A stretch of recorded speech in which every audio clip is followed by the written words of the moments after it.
లక్ష్మిగా సిద్ధం చేయడానికి లక్ష్మిగానే స్నానం చేయించాలి. అది మంగళ స్నానం అంటే. ఆ స్నానం చేయించే ముందు తేనె ఇచ్చి, అమ్మా లక్ష్మి తేనె తాగో అని ఇవ్వాలి. ఇవి ఎవరు చేస్తారు? తల్లి, పినతల్లులు, పెదతల్లులు, నిత్యము నిరంతరము ఈశ్వరారాధన చేసేటటువంటి మంచి పసుపు కుంకాలున్నటువంటి స్త్రీలు, దీర్ఘకాలము నుంచి మంగళప్రదమై ఉన్న స్త్రీలు, ఈశ్వరారాధన చేయగలిగినటువంటి నిపుణులైన ఆచార్యుల యొక్క భార్యలు, ఇటువంటి వారిని తీసుకొచ్చి ఆ మంగళ స్నానం చేయిస్తారు వాళ్ళు. అది మంగళం. వాళ్ళ చేతులతో పడాలి లక్ష్మిగా.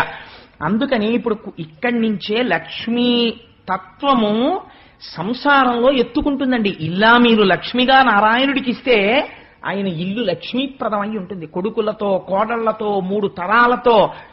ఆయన నాకేమీ లేదండి, ఆవిడొచ్చిన వేళ విశేషం, నా జీవితం మారిపోయిందంటాడు ఒక్కొక్క ఆయన. ఎలా మారిపోతుందండి? ఆవిడ అటువంటి తల్లి, లక్ష్మీ అంశ ఆవిడ ఎందుంది. ఆవిడ వచ్చింది, ఈయన జీవితం మారింది. నీ ఇంటికి లక్ష్మి వస్తోంది. ఎలా పడితే అలా ఇవ్వకూడదు. మంగళ స్నానం దగ్గరే ప్రారంభం. అందుచేత చక్కగా ఈ పంచగవ్యములను అలది తేనె పట్టి, ఆ తరువాత మునులు కల్పంబు చెప్పి బయట స్నానం జరుగుతుంటే అక్కడ చక్కగా వచ్చినటువంటి బ్రాహ్మణులు కూర్చుని చక్కటి స్వస్తి మంత్రాలు చదువుతుంటారు. ఆ స్వస్తి మంత్రాలు చదువుతుండగా ఇక్కడ మంగళ స్నానం జరగాలి. ఇప్పుడు మంగళధ్వనులు జరగాలి.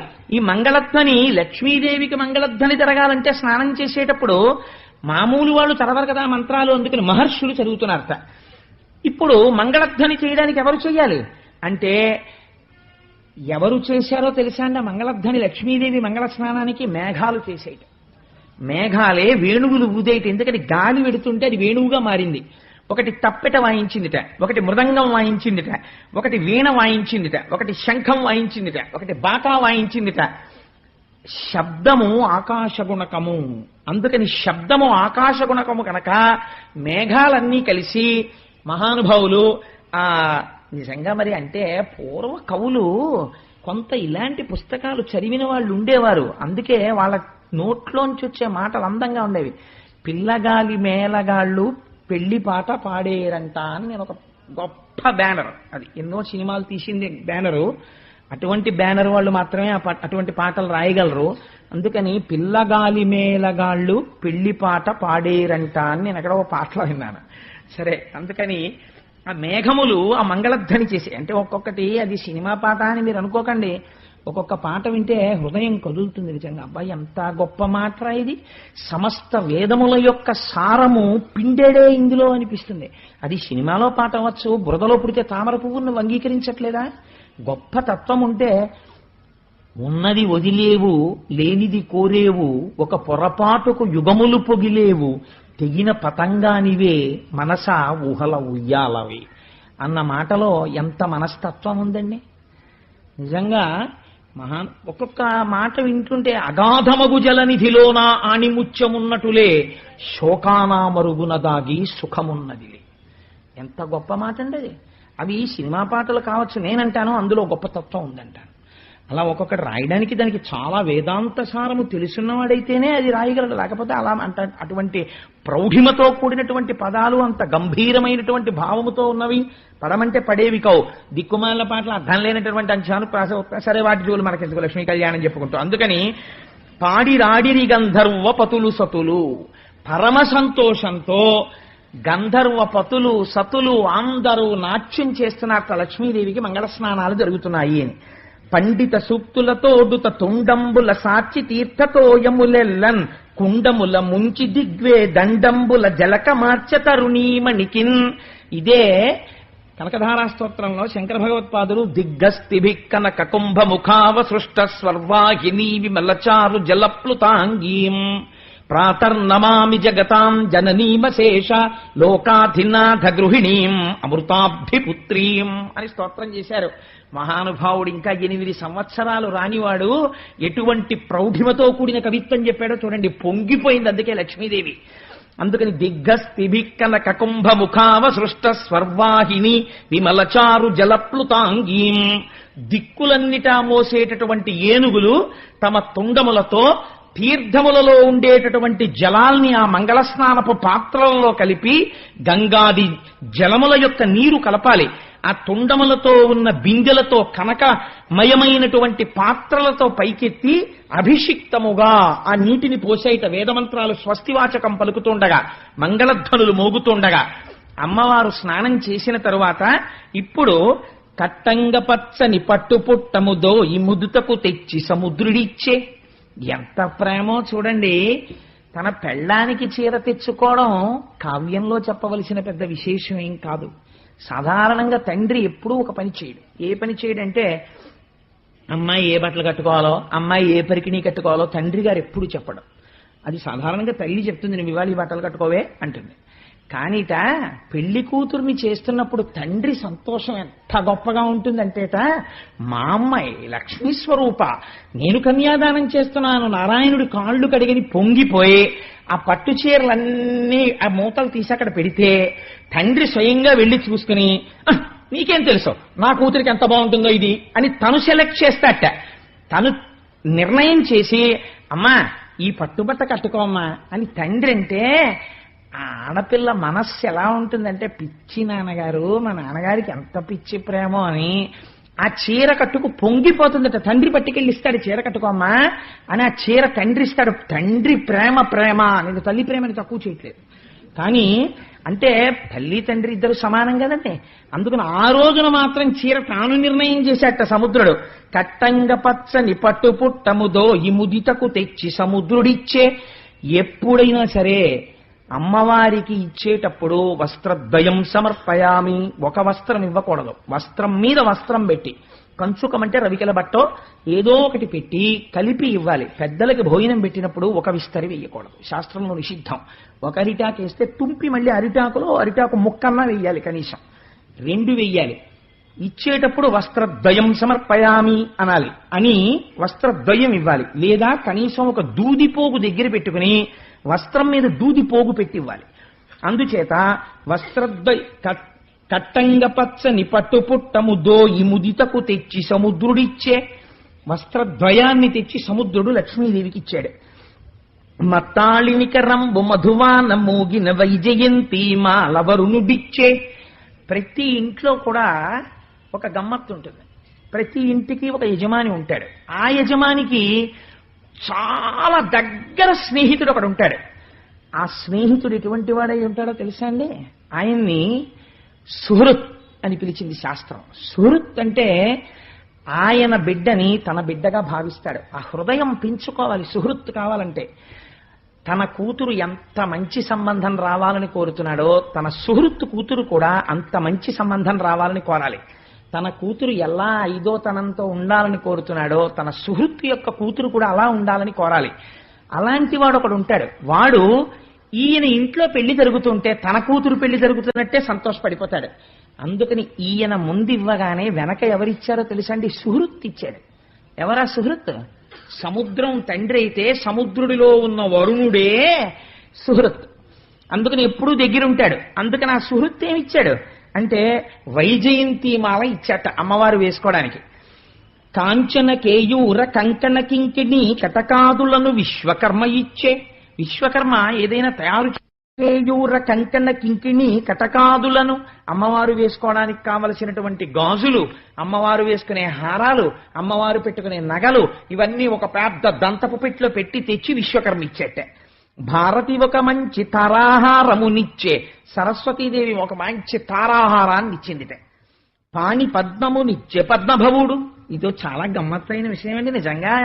ఇలాంటివి చూస్తే ఓహో ఇలా కూడా ఇవ్వచ్చు అన్నమాట కానుక అనిపిస్తుంది. పిల్ల బుట్టలో కూర్చొని పద్మంలో కూర్చున్న లక్ష్మిని తీసుకెళ్లినట్టు తీసుకెళ్లే ముందు అసలు మేనమామలు నాకు అనిపిస్తుంది తామర పువ్వులు తెచ్చి ఆ అమ్మాయి చేతికి ఇవ్వాలి.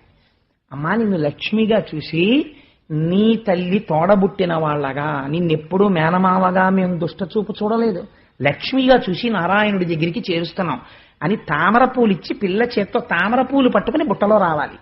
పోతన గారు ఎన్ని రహస్యాలు చెప్తున్నారో చూడండి ఆచారంలో. అందుకని ఎవరివ్వాలా పువ్వు అంటే బ్రహ్మగారు ఇచ్చారు. ఎటువంటి వాడికి అటువంటివే ఇష్టం ఉంటాయి. సాధారణంగా ఏమిటంటే బాగా పుస్తకాలు చదివి ఆయన ఒక ఆయన ఉన్నాడు అనుకోండి, ఆయన ఎక్కడైనా ఫంక్షన్ అయితే ఓ బుక్ ప్రజెంట్ చేద్దాం అంటాడు కదండి. ఒక బంగారం మీద మోజున్న ఆయన ఉన్నాడు అనుకోండి, అది ఎప్పటికైనా పనికొస్తుంది, ఓ ఉంగరం పెడదాం అంటాడు. అలా ఎవరి మనస్సు అలా ఉంటుంది. చతుర్ముఖ బ్రహ్మ గారు పద్మభవుడు, ఆయన కూడా పద్మ సంబంధం ఉన్నవాడు, అమ్మవారు పద్మ సంబంధం ఉన్నది. అందుకని ఆయనకి ఎప్పుడూ పద్మ సంబంధమే. ఆయన పట్టుకొచ్చి ఓ తామర పువ్వు ఇచ్చట, చేతో పట్టు కూర్చో అమ్మా నువ్వు చక్కా బుట్టలోనని. అందుకని తామర పువ్వు ఇచ్చట. కుండలి వ్రజంబు కుండలంబులనిచ్చే. నాగరాజులు కుండలిని 2 రకాలుగా ఉంటుంది, పావుతో సింబలైజ్ చేస్తారు, సంకేతిస్తారు కుండలిని శక్తిని. అందుకని అది ఎప్పుడు ఏమివ్వాలి, కుండలిని అన్న మాటకి దగ్గరలో ఉన్నవి ఇస్తాయి. అందుకని కుండలంబులనిచ్చే. అవి చెవులకు పెట్టుకునేటటువంటి కుండలాలను ఇచ్చేట అమ్మవారికి పట్టుకొచ్చి. అందుకని కుండలి వ్రజంబు కుండలంబులనిచ్చే. శృతులు భద్రమైన నుతులు చేసే. శృతులు వేదాలున్నాయి, ఏది చేసేవాళ్ళు అది చేస్తేనే అందంగా ఉంటుంది. వేదాలు అనేటటువంటి పుస్తకాలు అమ్మ అప్పుడప్పుడు చదువుకోను డిటెక్టివ్ నవలు ఇచ్చేయనుకోండి, అసందర్భంగా ఉంటుంది. శృతులు ఏం చెయ్యాలి, నుతులు చెయ్యాలి. వేదం అందులోంచి పరమ భద్రమై ఆశీపూర్వకమైనటువంటి మంత్రాలు చదవాలి. అందుకని శృతి తనంత తానుగా ఒక రూపమును దాల్చి అమ్మవారికి ఆశీపూర్వకమైనటువంటి భద్రతను చేకూర్చగలిగినటువంటి మంత్రమును ఆమ్నాయం చేసిందిట. ఎల్లలోకములకు ఏలిక సానివై బ్రతికెనను చుదిశలు పలికెనధిప. దిక్కాంతలన్నీ కూడా దిక్కుల్ని స్త్రీలతో పోలుస్తారు. ఎందుకనంటే మహాభారతంలో తిక్కన గారు ఒక గొప్ప ప్రయోగం ఒకటి చేశారు. భర్త ఆఫీస్కి వెళ్ళిపోయిన తర్వాత సాయంకాలం అయితే భార్య ఎదురు చూస్తుంటుంది, ఆ అమ్మ ఆయన వస్తారు ఇంకా కాసేపు సరదాగా. భార్య అంటే పురుషుడికి విశ్రాంతి స్థానం. ఎందుకంటే ఎంత అలిసిపోయిన పురుషుడు కూడా సేద తీరేది ఎక్కడ అంటే భార్య దగ్గర మాత్రమే. ఆవిడ ఇచ్చినట్టు విశ్రాంతిని పురుషుడికి భౌతికమైనటువంటి ఏ ఐశ్వర్యము ఇవ్వదు. ఎన్ని ఏసీ గదులు ఉండనివ్వండి, ఎంత ఐశ్వర్యం ఉండనివ్వండి, ఆవిడ చిటపట చిటపట చిటపట లాడిపోతోంది అనుకోండి, కంపరం ఎత్తిపోతుంది ఇంటికి వచ్చిన వాడికి. పెంకుటింట్లో ఉండనివ్వండి, ఇంటికి వచ్చేటప్పటికి సాయంకాలం ఆవిడ సంతోషంగా ఉండి ఏమండి వచ్చారా, అలా ఉన్నారే అనేవో చక్కటి ప్రసన్నమైన 4 మాటలు చెప్పి ఎంతో సంతోషంగా సేద తీర్చి మంచి మాటలు మాట్లాడింది అనుకోండి, పురుషుడు కష్టాన్ని మర్చిపోతాడు. అందుకని దిక్కాంతలు అని దిక్కుల్ని కాంతలతో పోలుస్తారు. మరి భర్త ఎవరు అంటే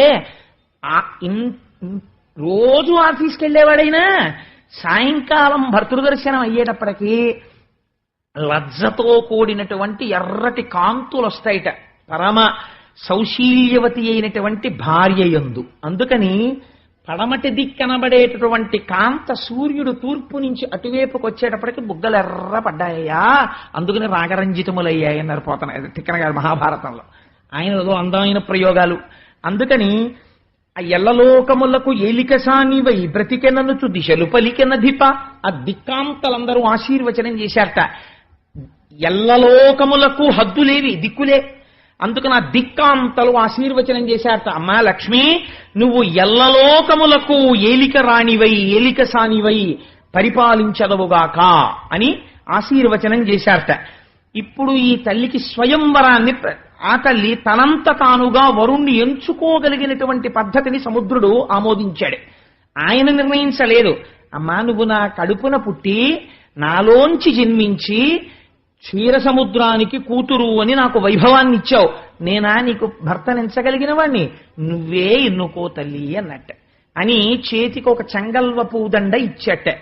ఇస్తే ఆయనంటారు, పలుకుల అమృతంబు చిలుకనెవ్వానితో భాషించవాడెపో బ్రహ్మయనగా ఎలయించి కెంగేల యవ్వని వరించవాడలోకములకు వల్లభుండు మీతీగ యవ్వని మేనితో గదియించవాడిపో పరమ సర్వజ్ఞమూర్తి నెలతుక ఎప్పుడు నివసించు ఏ ఇంట ఆ ఇల్లు పరుమగు అమృతపదము ఇంటి చూపువారె ఎచ్చోటి కచ్చోటు జిష్ణుదనద ధర్మ జీవితంబు కొమ్మ పిన్ననగవు గురుతర దుఃఖ నివారణంబు సృష్టి కారణంబు. లక్ష్మీదేవిగా మీరు పెళ్లి పీటల మీదకి పిల్లని తీసుకెళ్లినా పెళ్లి కొడుకు పరిస్థితి ఇలాగే మారిపోతుంది. పలుకుల అమృతంబు చిలుక యవ్వానితో భాషించవాడెపో బ్రహ్మయ్యనగా. ఇప్పుడు లోకమునందు బ్రహ్మము అని ఎవరిని పిలవాలి అంటే ఈ తల్లి ఎవరిని చూసి సంతోషంగా చిరునవ్వు నవ్వి మాట్లాడుతోందో వాడే పరబ్రహ్మం. ఎలయించి కింగేల యవ్వని వరించవాడలోకములకు వల్లభుండు సంతోషంతో ఎవరి మెడలో ఆ వరమాల వేస్తోందో వాడే లోకములకంతటికి వల్లభుడు. ఈవిడికి కాదు, లోకములకంతటికి వాడు వల్లభుడై ఉంటాడు. మియితీగ యవ్వని మెనితో గదించెవడిపో పరమ సర్వజ్ఞమూర్తి. మెరుపుతీగ వంటి తన శరీరాన్ని ఎవరి శరీరం పక్కకి ఆవిడ చేరుస్తోందో వాడే సర్వజ్ఞుడైన వాడు. మెలతుక ఎప్పుడు నివసించు ఏ ఇంట ఆ ఇల్లు పరమగు అమృత పదము. ఈ తల్లి ఏ ఇంటికి వెళ్లి నివసిస్తోందో ఆ ఇల్లు అమృతధామము. ఇంటి చూపు వారే